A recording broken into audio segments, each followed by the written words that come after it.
Buonasera a tutti, benvenuti a questa puntata di Effetto Sera Talk Show su social. Lo dico subito, la sto registrando subito dopo la partita. La sto registrando perché stanno emergendo tante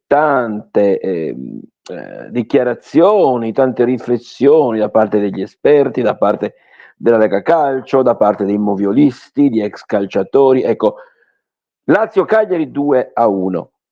Io, francamente, sono letteralmente scandalizzato dal voler sempre e comunque giustificare una situazione arbitrale che sta mancando davvero tanto e sta danneggiando tanto il calcio italiano. Non parlo del Cagliari di per sé, ma ci arriveremo, parlo della situazione in maniera generale. Perché? Perché uno sport così bello come il calcio, così seguito, sta crollando dal punto di vista economico, quello italiano, nel rapporto con gli altri campionati europei per questi motivi. Arbitri francamente imbarazzanti, ambigui nelle decisioni, in alcuni casi al limite dello scandalo, e quello che non si riesce a capire è il metodo di giudizio che c'è nel campionato italiano rispetto agli altri campionati. Tanto è vero che quando le italiane vanno in Europa prendono colpi.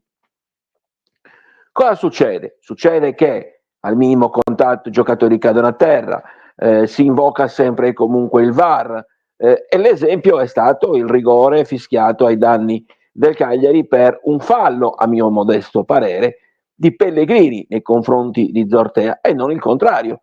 Perché? Perché Pellegrini interviene sì in anticipo su Zortea, ma con una gamba palesemente alta.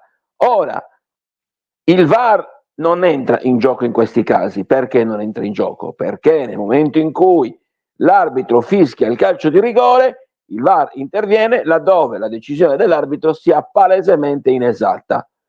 Qui stiamo parlando di sensazioni e quindi il VAR comunque non l'ha potuto assolutamente cambiare. Sarebbe stato utile l'intervento del VAR laddove eventualmente fosse stato evidente che il giocatore Zortea avesse preso prima il pallone in maniera evidente. Allora in quel caso sarebbe intervenuto. Così non è stato, ma è tutta la gestione della partita da parte di Airoldi. E ricordatevi questo cognome, Airoldi di Molfetta, guarda caso, esattamente come Pairetto, figlio d'arte, guarda caso, come tanto per cambiare, all'interno di Calciopoli 20 anni fa questi nomi vennero a galla e questi nomi figli ritornano in auge. Ecco, scusatemi, io non ho peli sulla lingua, io non devo rendere conto a nessuno, soprattutto non sono in busta paga a nessuno, e mi dispiace che il calcio italiano sia in questa situazione perché è palesemente falsato nel momento in cui una grande incontra una piccola, chissà perché nel dubbio le decisioni avvengono sempre a favore della grande. Tutto in 90 minuti, tralasciando gli errori del Cagliari che ci sono stati, per carità, e nessuno li vuole disconoscere, ad esempio il fatto di aver trovato difficoltà a portare pericoli alle parti di Provedelle, il fatto di non riuscire a arrivare a fondo campo a crossare, il fatto di avere difficoltà nel verticalizzare, soprattutto nel primo tempo, ma è palesemente, diciamo così, salta all'occhio in maniera anche oggettiva il fatto che il Cagliari abbia ottenuto la bellezza, si fa per dire, di 6 ammonizioni e 2 espulsioni, un rigore contro, i falli a metà e metà, o perlomeno i falli duri, quelli presi dal Cagliari, non sono costati neanche una ramanzina. Falli che, se volessimo anche fare l'esame singolarmente, molti avrebbero di che essere giudicati in maniera differente. Io credo che il Cagliari, nella persona del direttore sportivo Nerea Bonato, è intervenuto nel post partita dicendo ed è l'unico che è intervenuto dicendo che l'arbitraggio ci ha penalizzato e la gestione dei cartellini non è stata equa.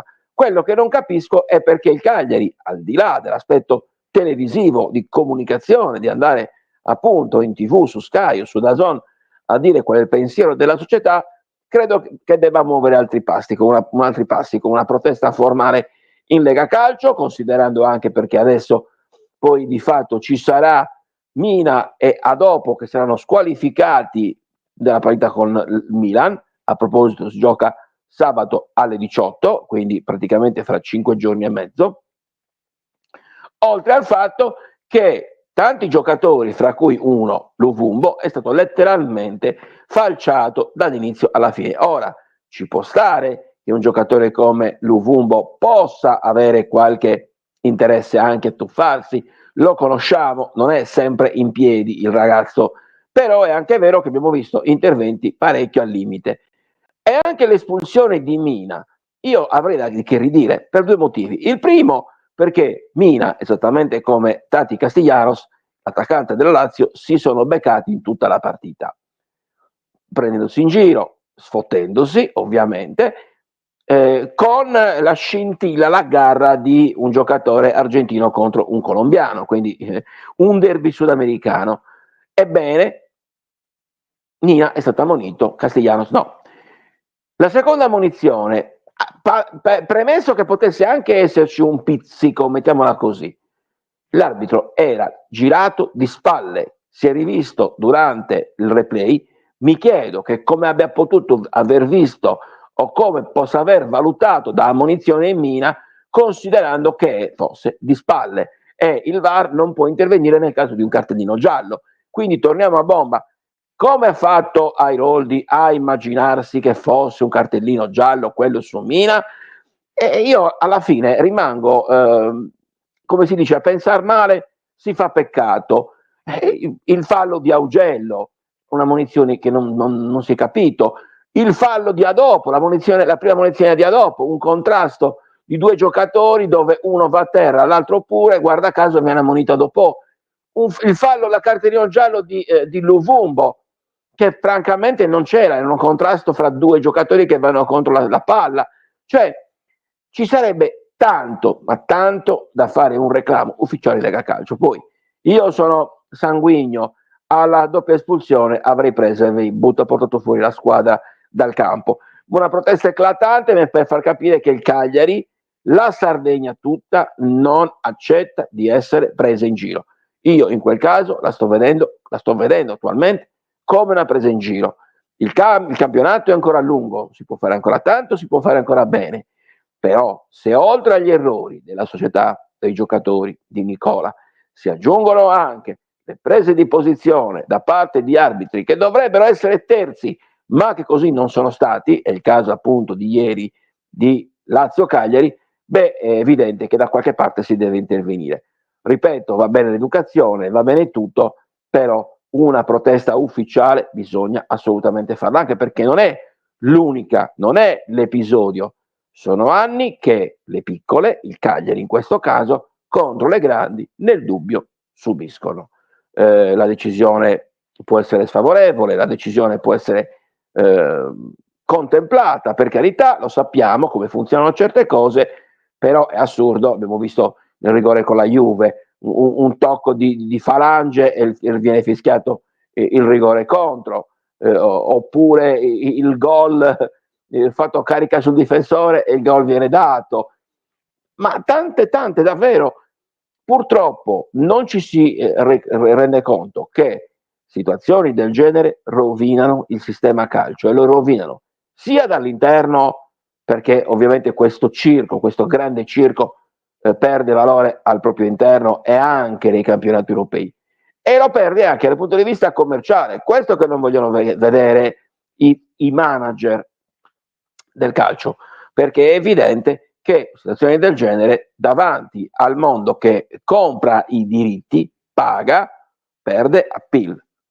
Lo spot del calcio italiano è stato il 4-4 Juve-Inter, Inter-Juve, non certo questo. Questo per me è un cinema, è stato letteralmente gestito dall'arbitro che non si è comportato come terzo, ma ha voluto fare il protagonista.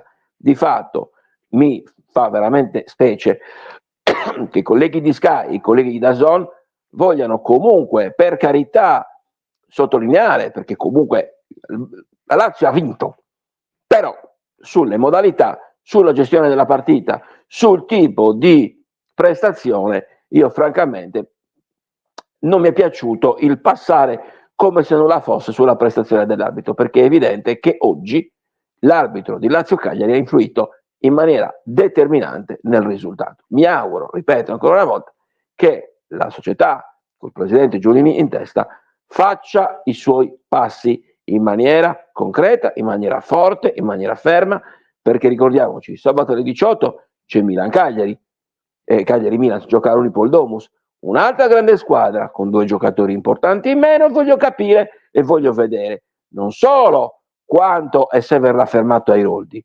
chi manderanno come arbitro e come verrà gestita questa partita. Solo così potremo capire se questa società è ben vista in Lega Calcio. Io ho sempre molti dubbi. Ragazzi, io vi ringrazio dell'attenzione, un bacione, ci vediamo domani 19:30, Effetto Serra, il talk show sul social.